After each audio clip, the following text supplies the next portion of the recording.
Welcome, guys. This is T from the Galaxy with Angelfish Astro, a thirst-quenching podcast for the girls, gays, theys, and astrology baes, where we talk about anything and everything through an astrological lens. I'm very excited to introduce to you one of my good friends, celebrity chef. Oh, yeah, throw that in there. Top champion. Oh, shit, she did her research. Top finalist on Hell's Kitchen. Yeah. An executive chef at Timbr, the new hotspot in Fort Lauderdale. My good friend, Chef Robyn.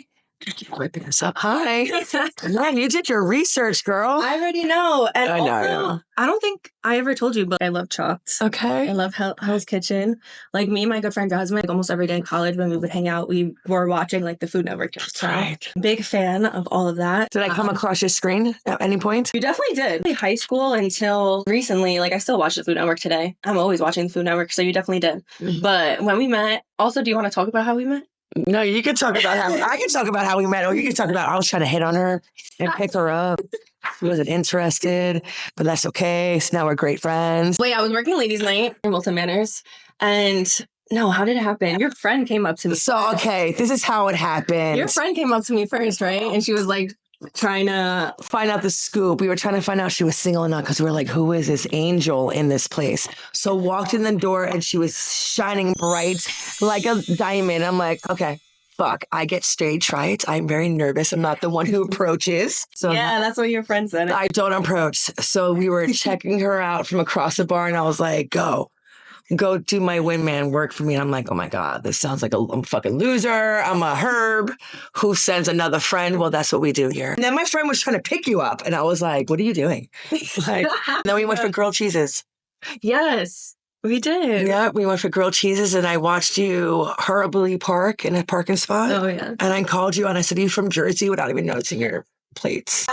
Point of view. That is so funny. I automatically liked your vibe. And then when you put in a number in my phone and you said Robyn, I still have it. Robyn, Staten Island. I was like, yeah, of course. Northeast gal. I feel like we clicked and we became really good friends. I'm grateful for that. I'm really grateful for working those events because that was like the biggest point of me working those events. I used to sell crystal candles last year, backstory. So I used to work at some, events and I really just wanted to put myself in the community because I just moved to Florida, like not even a year prior to that. So I wanted to put myself out as like an astrologer, mostly for my readings. And, yes. And the candles were like the product of like getting people to come up to me and like meet people. So, being in the LGBTQ community, I also wanted to be in that community as well. So the Well used to be Hamburger Mary's in Wilton Manors. They do ladies' nights. So before the Well and before Hamburger Mary's, it was Rumors. I was one of the owners of Rumors. I owned the kitchen. We had the best ladies' night. Yeah, you did. On Thursday night. Sorry, it's a terrible karaoke. No offense to any karaoke singers out there, but you guys are thinking like you're on The Voice and everything. And once you have like 5 drinks, like now it becomes like American Idol in there and I can only stand so much. Yeah. So I was like counting down the hours. Trying to show off and be noticed. I'm like, bitch, this is like Rumors. Yeah. You're not going to get your big break here. But go on with yourself. So a lot of lesbians had a lot of fun with that. And it was great because we mingled the guys and the girls together. Yeah. Because we know, like, unfortunately, in this community, there is such a segregation. There is. That's another subject, another day. Especially, I feel like, down here in South Florida. People are like, oh, it's so gay down here. And it is gay men. It's definitely not lesbian friendly. And when we try to do parties, they don't really support.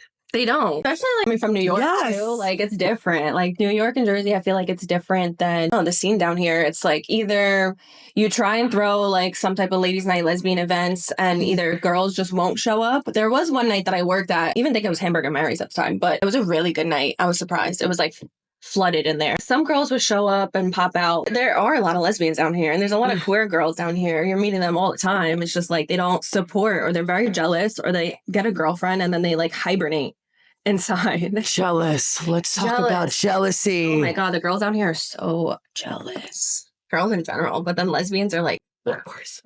I went on a date telling her, I'm like, oh, I'm going to go to Girls in Wonderland. She's like, so you go into an event with a bunch of girls in bikinis? And I'm like, well, what else are they supposed to be wearing? Yeah. At the pool. Mm-hmm. It's like going to the beach.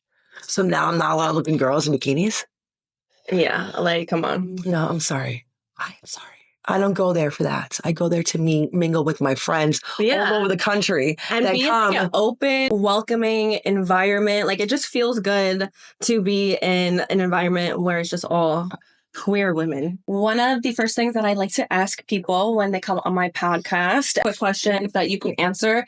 If you feel comfortable, if you don't want to answer them, then you don't have to answer them. Pronouns, your sexual identity, your age, and your big three. My age. I know I do not look it, but I'm turning 45. You do not look it in a few weeks. I like girls young. I don't like anyone my own age because unfortunately I'm still immature. I'm a big kid in my 40s. My big three is Gemini, Leo, and Aquarius. Yes. Gemini season, kid at heart. Yes. Young minds. Young minds. Yeah. I want to stay forever young. I also like to go to farmers markets, right? I like to go to museums. Mm-hmm. I love art. So it's like being a Gemini, the both sides of me. Like, how do you balance? So many different sides. You have so much that intrigues you. Yes. Like, Geminis do not like being put in a box at all. It's like when people try to put you in a box, you're like, yeah, I like this, but I can also like this, this, and this, and be this, this, and this at the same time. Right. Exactly. Don't. I'm everywhere. Like, when they say your sweet 16, like my sweet 16 had 9 different tables of 9 different friend groups. From big Gemini. Right? Gemini. It's like I'm friends with everyone. We're all together in this world trying to survive. That's why I love Gemini energy. Like, I also have a Gemini Venus, so I have Gemini in my chart as well. But I love the open-mindedness of Gemini. If you're bringing like very fun energy to the table, you're funny, you're open-minded, spontaneous, you're down for whatever, you're just having a good time. Geminis are like, yeah, I fuck with you. Yes. Like, it doesn't matter what you look like, what's your age, what background you come from. I really like you. Like, you're a good time, So I think Geminis are funny too. Like, I love Gemini banter. Like what I said, like another reason I wanted you on this podcast, I love our conversations when we get together. Yes. Even if we don't get together for a long time, when we get together, it's like just conversation after conversation. Yep. So going from here to there, the ADHD, the squirreling, but we talk a lot. Our conversations are great and they usually last for hours. Yeah. And I love that. So that's big Gemini energy as well. But Geminis get the rep of being two-faced. And I always say, like, not two-faced. Geminis are just very adaptable. Like, you can put them in a group of people, popular people, and they'll blend in, and then you can put them in a group of people who are nerdy and they'll also blend in, Or you can put them in a group of people who are emo and they'll also blend in. Like, it's like, fun fact about me, I used to be in marching bands. Really? Yes. What'd you play? Tenor sax, and I still play. Very lesbian. Very lesbian with the reed instrument and the fingers. You identify as just lesbian? Lesbian. But I respect everyone else's identity because I think it's awesome that we have so many different categories of what we could be in life. Yeah. I think it's like sliding scale because sometimes you'll meet people who are bi, but they would only really take men serious. I mean, a lot of the girls like that down here in Miami. Like, a lot of girls are like, I'm bisexual. And it's like, all right, but you'll never date me. You'll only be with a man. Maybe you're very attracted to women and your sliding scale is like 20% women and 80% men. I just call myself queer now because my sliding scale is like 90% women and like 10% men. Only men I will like really give a chance and see if I would date is if someone that I was like really good friends with, a romantic feeling started coming. Right. But am I going out and I'm seeking men? No, I seek women. So I kind of get feelings for men. I can't identify as lesbian.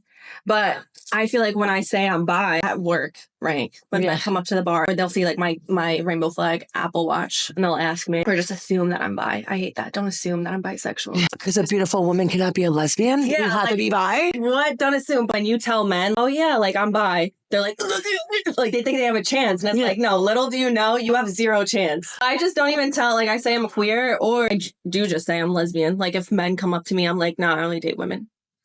So you would think that I wouldn't get hit on by men.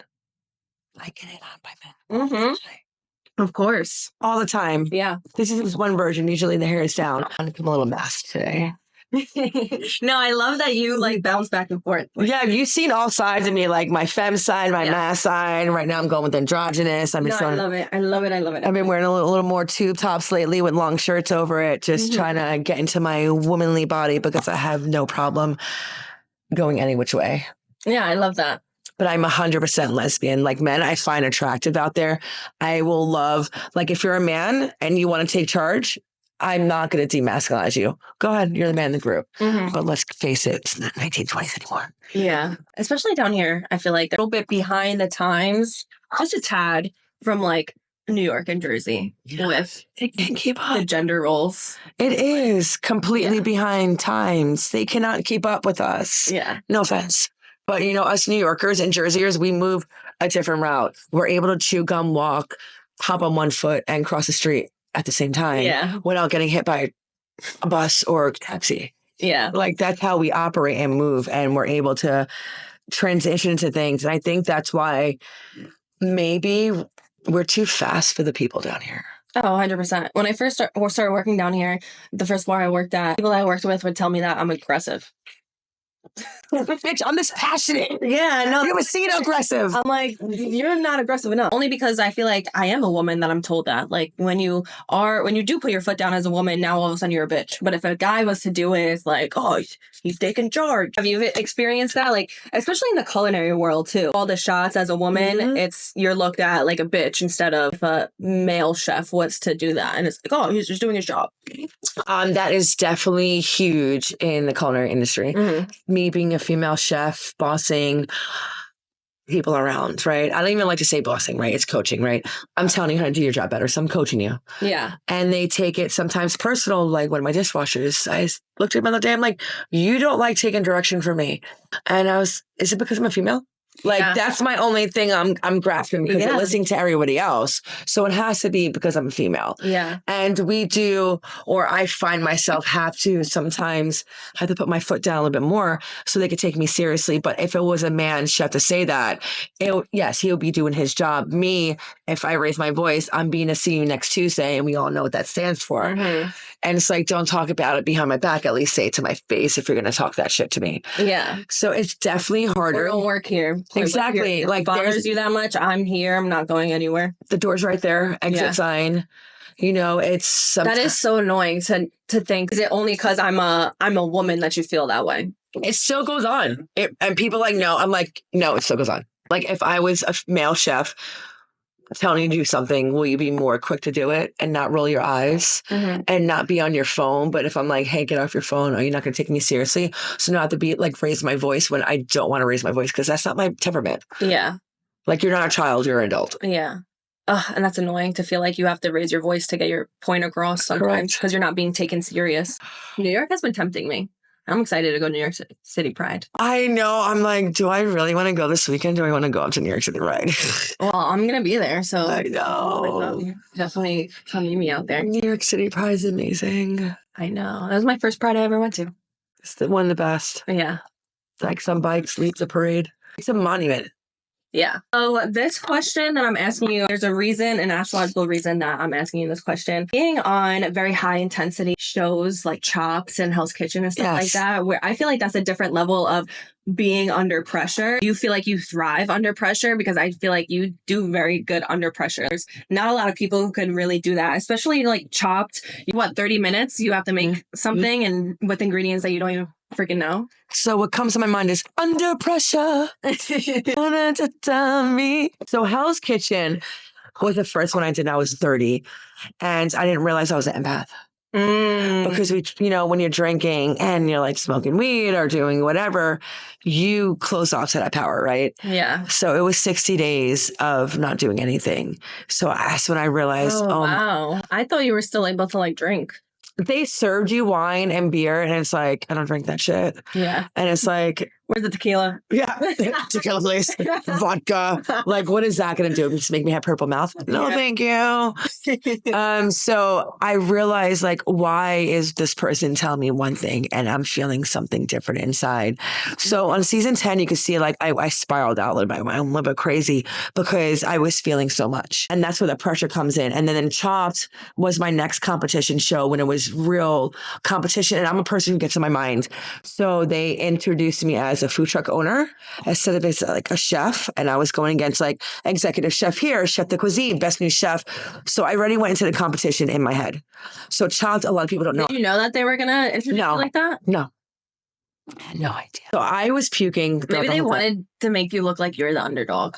I was the underdog and I won, motherfucker. Yeah, and that's probably maybe why they did that. Yeah, I didn't tell, like, my story was like, I owned a food truck and I was like chef, but I didn't tell my story till I was on the child when I talked about like my depression, my suicide attempt. And the producer's like, what are you talking about? Mm-hmm. She's like, keep on going. And I'm like, oh, I'm going to do a PBS special. If you dealt with suicide or depression or mingled with drugs, don't worry, you still have a chance of like, look how far it's come. And they're like, Robyn, really? Another PBS special? I'm like, no, it's true. Like, people, like chefs, have a lot of anxiety and go through a lot of depression. Oh my God. Hell yeah. And I do strive, like I thrive on these pressure. That type of environment. I never worked in a kitchen before, but I've worked in restaurants and bars for over 10 years. And being in that environment, not everyone can be in high stressful, because I had such a childhood where I was always in fight or flight. Fight or flight mode. That it just boom. Yeah, no. High five. You know, we live. So, you know, I feel like I also thrive in like high intensity. I also like it. I know. Yeah. So it's like, it like fucks you up. Like it. It's a drug. Yeah, literally. It's like you're on an adrenaline rush. Yeah. That is definitely not for the weak. So, but you thrive under pressure, you said. I do. I definitely thrive. I don't know why I do. And it's like pressure of work I can handle, right? Yeah. With my job, it's like solution based.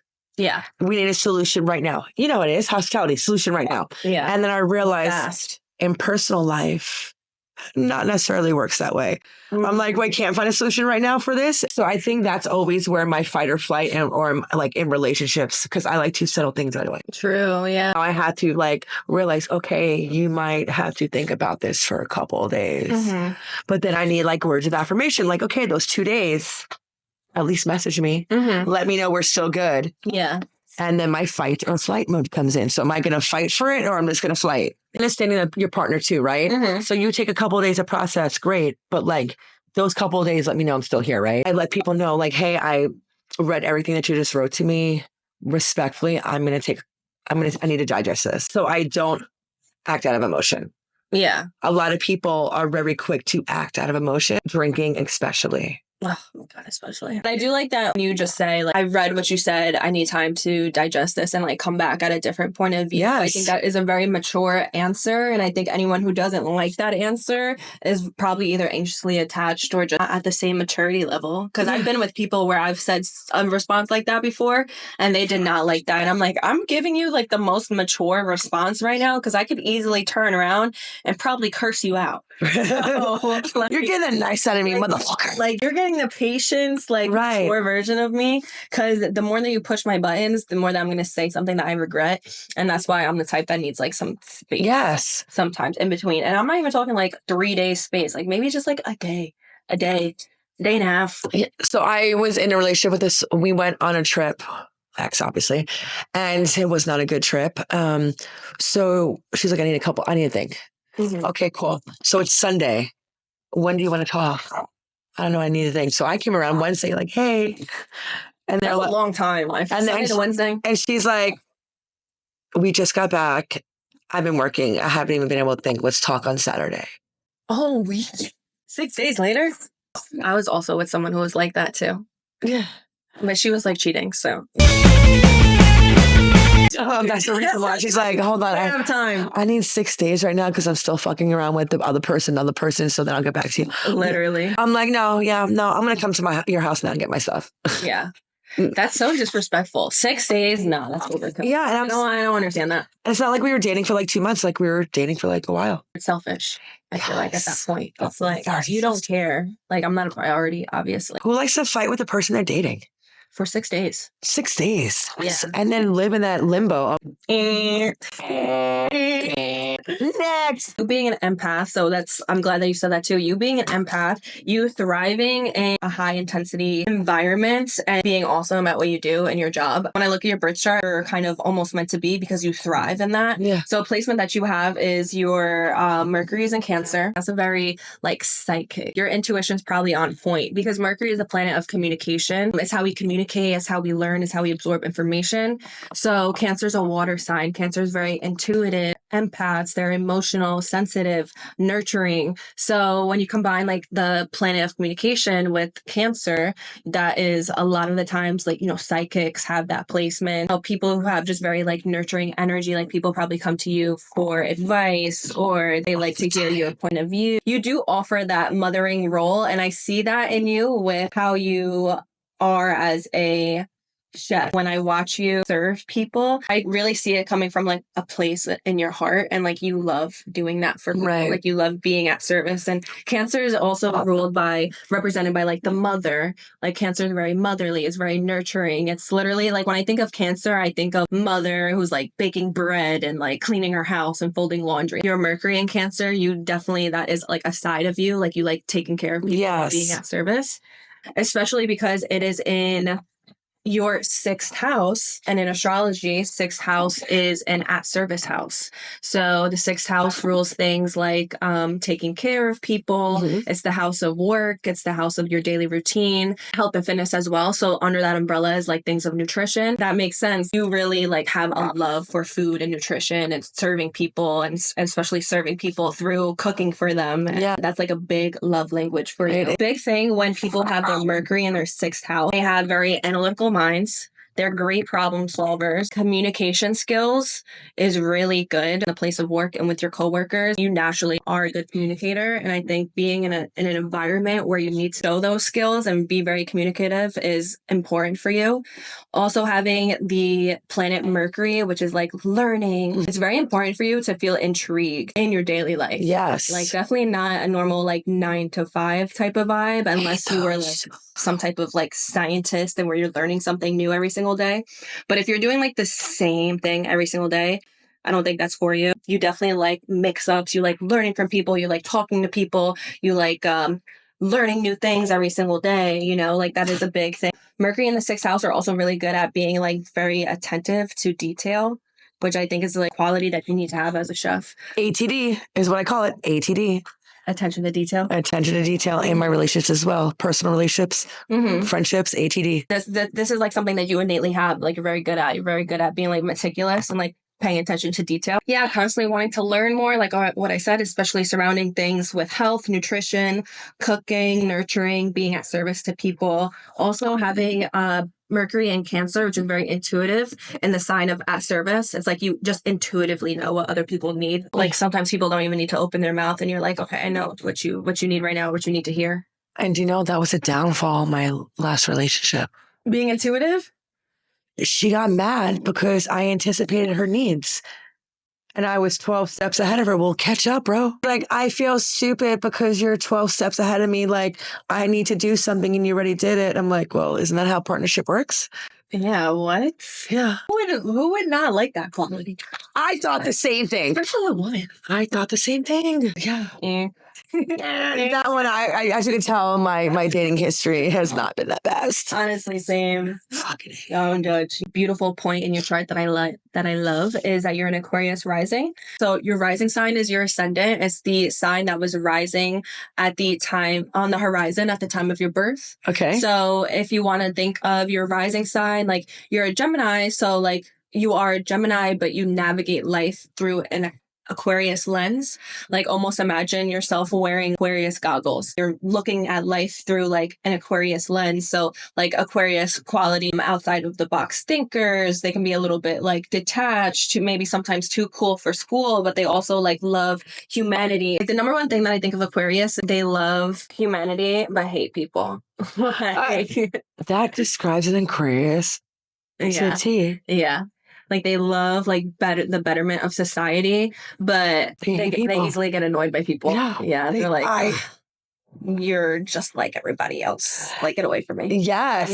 I have not noticed that from myself, but I've noticed that from other Aquariuses. Yeah, Aquariuses are definitely like that. But being an Aquarius rising, because you're a Gemini at the end of the day. So being an Aquarius rising, how do you navigate, right? What does Aquarius rising mean? So you navigate life. You're just innately a very out of the box thinker. I think that's also another good like problem solver quality that you have, because what I'm thinking when I used to work in school projects and like college or school, and it's like, when you're sitting around a table and you're like stumped on something and you're damn, what do we do next? Like the Aquarius rising is the type to come in and be like, we should do it like this. And everyone's like, oh, I didn't even think about that. Aquarius Rising. Yeah. That's just how you guys are. You think of things that other people normally wouldn't because you just push the envelope. Aquarius, they're very like innovative, revolutionary. They don't want to be also put in the box, similar to Gemini. Don't put me in a box because I'm very different. And if you try to put me in a box, I'm going to say, fuck that box. I don't want to be put in your box. Unless it's a certain kind of box. Yeah.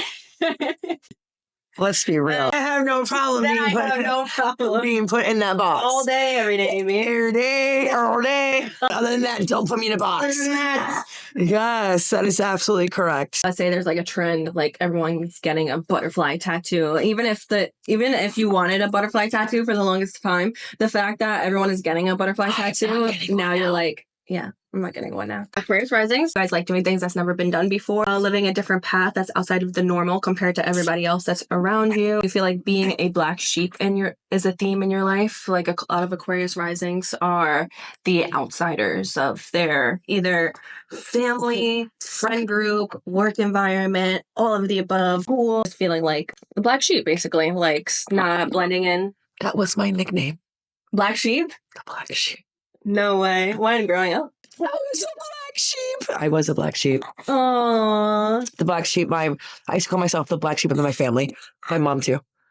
Mm-hmm. She would call me that, but like, because we were so close, but you know, so different. Yeah. My mom raised us, me and my sister.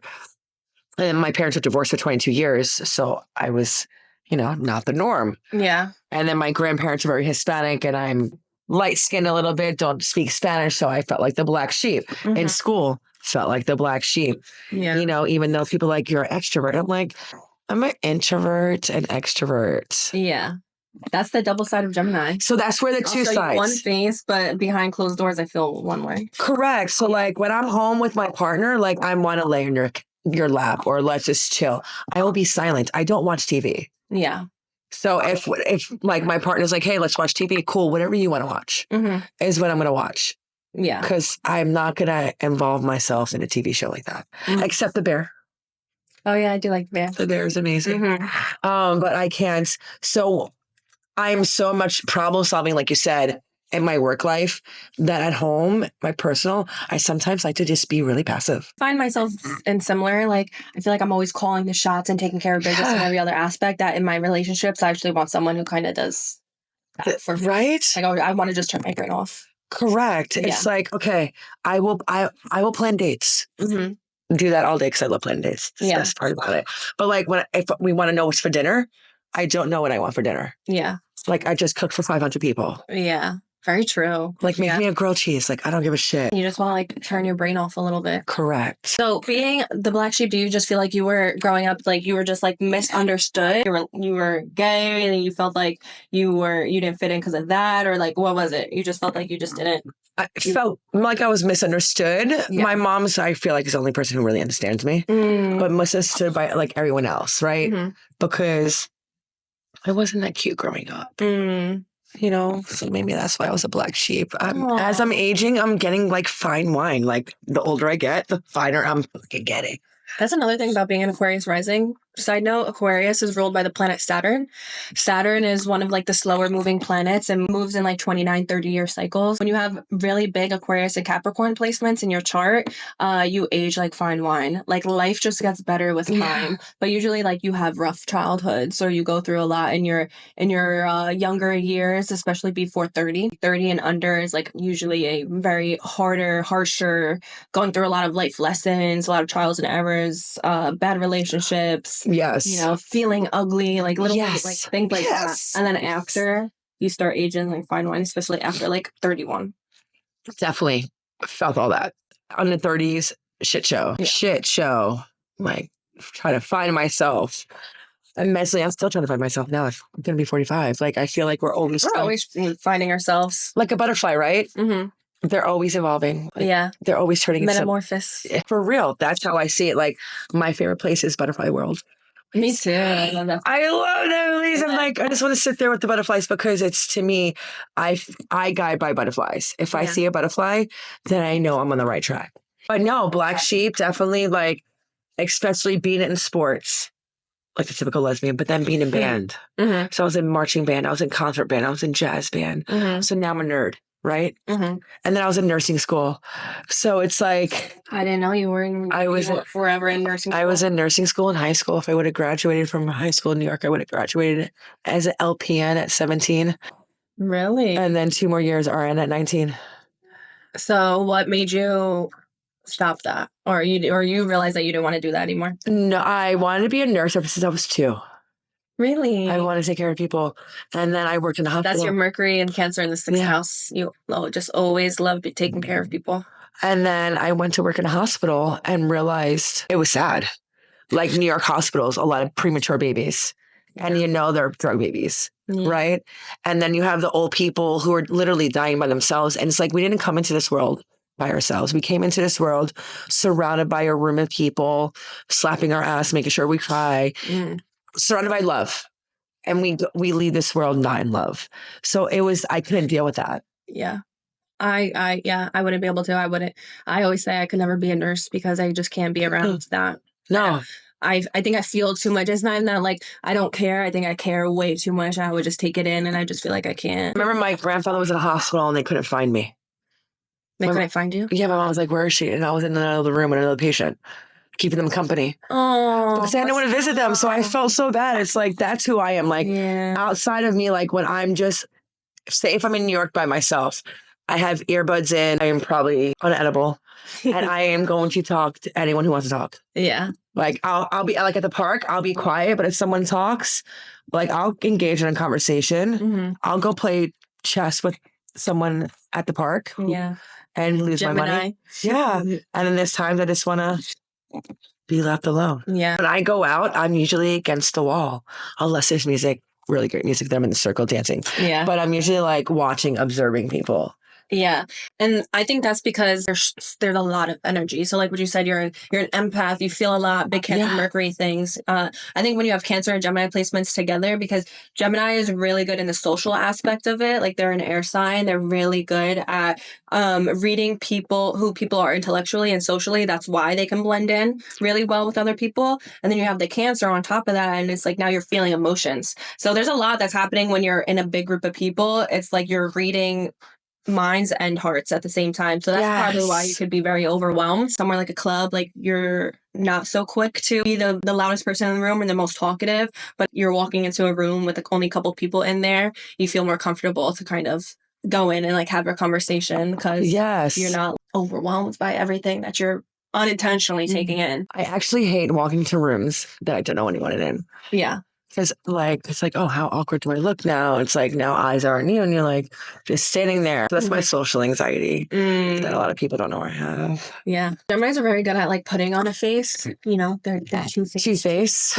They're good at putting on a face and then like behind closed doors. Gemini is ruled by Mercury. So Gemini and Virgo especially, they struggle with this anxiety because being ruled by Mercury and then the planet of communication, your mind is always almost like on a hamster wheel. So a good side of that is Geminis are really good at multitasking. They can handle a lot and they take on a lot. But the downside is like it's really hard for you to turn your brain off and handle those anxious emotions. It is. Yeah, my sister has a lot of Gemini placements and she's like dealt with anxiety her whole life. Not to put you on blast, Lexi, but like we're putting you on blast. Sorry, Lexi. So now I know how to turn my brain off. Good. So like I listen to a lot of podcasts. Abraham Hicks. Okay. She's amazing. So I try to listen to a lot of positive affirmations before I go to bed. Yeah. And when I wake up in the morning too, it's like the brain, like you said, Gemini's, the hamster wheel. So how do I shut it off? So I used to listen to Michael Seeley. He was really good. He used to put me out like in 2 minutes. But no, he didn't put me out. I used to listen to Rainwater, White Noise. But Abraham Hicks, like I don't know about that bitch, but she's like amazing. And it's talk about affirmations. And so it's like I want to brainwash myself when I'm sleeping. That's really good. Actually, I've actually been doing something recently similar to that of affirmations, which I should try affirmations actually, because you're like training your subconscious mind to believe and that what you're listening to. But I've been listening to like certain frequencies. I'm a big needing the TV to go to sleep person. Like I need noise. I hate like laying in bed and just letting my thoughts. That's where my anxiety. I feel like I'm not really an anxious person day to day, except before I go to bed and I'm like, yeah, and then I just think about like every bad thing in my life and I'm like, the only really other thing that I was going to mention was if you wanted to hear about like certain themes, I guess, for you Yes. this year. Yes.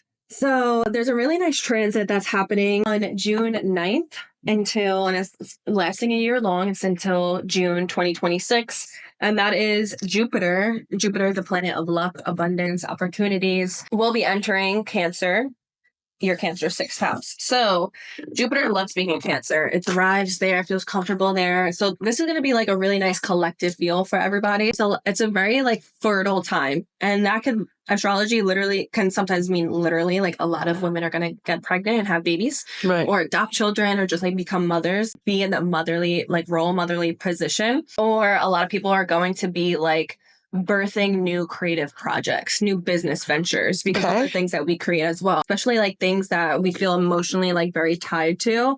It's a lot of that is going to like come into fruition while Jupiter is in Cancer. Cancer is also like a cardinal water sign, meaning that they are big initiators. They get shit done. They, especially with Cancer being a water sign, if they feel very emotionally tied to something, they're like, yeah, I'm going to do it. It's the matriarch. It's the mother. So when Jupiter enters your Cancer 6th house, the 6th house rules things of your health and fitness and work and daily routine. For the next year, it could feel like a really nice time for your health, or a time where you're focusing a lot more on your health and like some type of workout routine, or you're eating good, you're feeling good, you know, you're just, your body feels your health feels good overall. So that's nice for your health. You're getting a lot of work opportunities. Okay. So definitely a nice time to put yourself out there in the work field, because also the eclipses until 2026, they're bouncing back and forth between your money houses.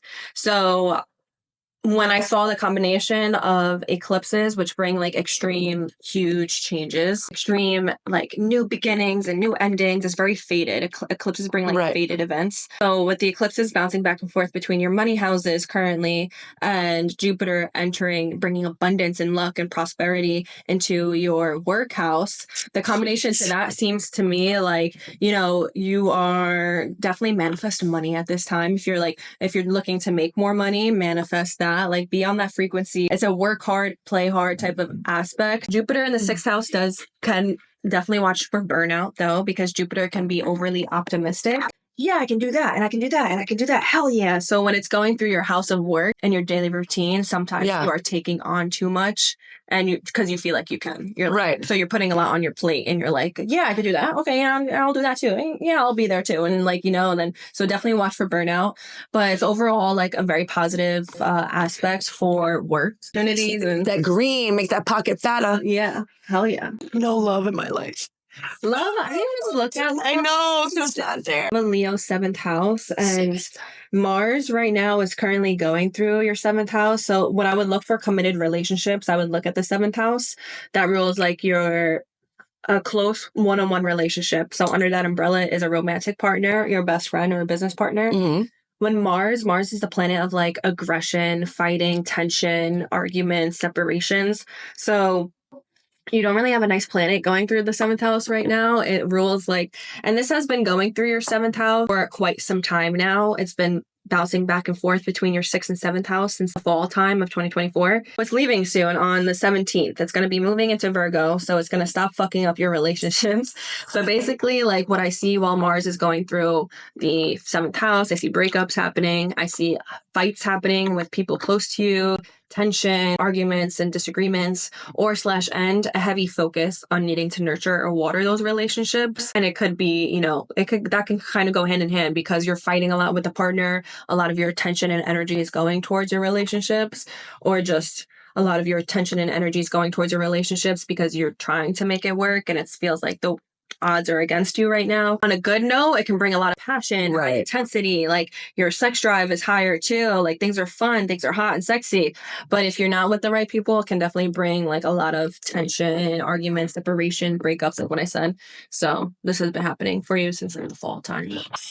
I guess I need to focus on getting my pockets fatter. Yeah. No, but it's about to end, which is good. You need to find yourself like someone who has like at least a nice Gemini in their chart, because 5th house rules things in romance too, which you're attracted to Gemini energy too. When you look for like a perfect partner, good thing to look at in your chart is like what sign rules your 5th house of romance and your 7th house of long committed relationship. It's nice to have placements in those areas of your chart. So people who have Leo and people who have Gemini placements. So you're basically telling me that if I find someone to go on a date with, I have to phone them to you first? Yeah. Be like, got it. You're cute and everything, but hold on. I'm gonna need to get my friend here real quick. So I'll have me on speed dial and I show up like a genie. Like, imagine. That's a new service I provide. Yes. I was just watching a reality TV show and they had an astrologer come on. Yes. I was like, oh shit, okay. That does help. Getting bigger. It is. Yeah. So I think we might be starting something here. I think you might be starting a new business venture. For real. Because in reality, people fake the first 3 months. Oh, I know. And I always fall for that fakeness. The first 3 months, girl. I always fall like for the very charming like person who's actually a fucking psycho behind closed doors. See, I am at least admit that I'm a psychopath. I'm a chef. So of course we're fucking crazy. Right? Because why would we want to work in this industry, right? But no, it's like the 3 months. Like to me, I'm so much like you see what you get. Like, This is me, who I am. I'm not going to change. Me too, honestly. The only thing that will change is the more that you get to know me, the more like weird I'll be. I feel like we should wrap it up a little bit. If you want to share where you're currently at, where people can find you, what your social media is or anything. If you want to come have a delicious meal, come in Timbr in Fort Lauderdale off of Las Olas. Mm-hmm. It's actually... like you said, the new pop-in restaurant here in South Florida. Hotspots. The new hotspots, according to what people are saying. Mm-hmm. I don't know. The food's supposed to be amazing, right? I guess. Amazing. And if you want my social media, you can find me, Chef Robyn Almodovar, Almodovar at Instagram or Facebook. But I'm mostly an IG kind of chick. Yeah. I'm definitely not on the talk. Oh, yeah. I'm not on the TikTok. I don't do Snap anymore. Me either. No, I think that was like for nudie pictures only back in the day, right? Literally the nudes. No, where'd you go? And you try to screenshot it. They would only load for like 10 seconds. It's like, damn it. I saw a boob for 10 seconds. Not even. But that's about it. Yeah, if you want to find me. Well, thank you so much for being here and coming on my podcast. Thank you for having me. It was awesome. It was so fun. Obviously, follow me I'm only really on Instagram, YouTube, and TikTok, T from the Galaxy, on all socials. And yeah, bye guys.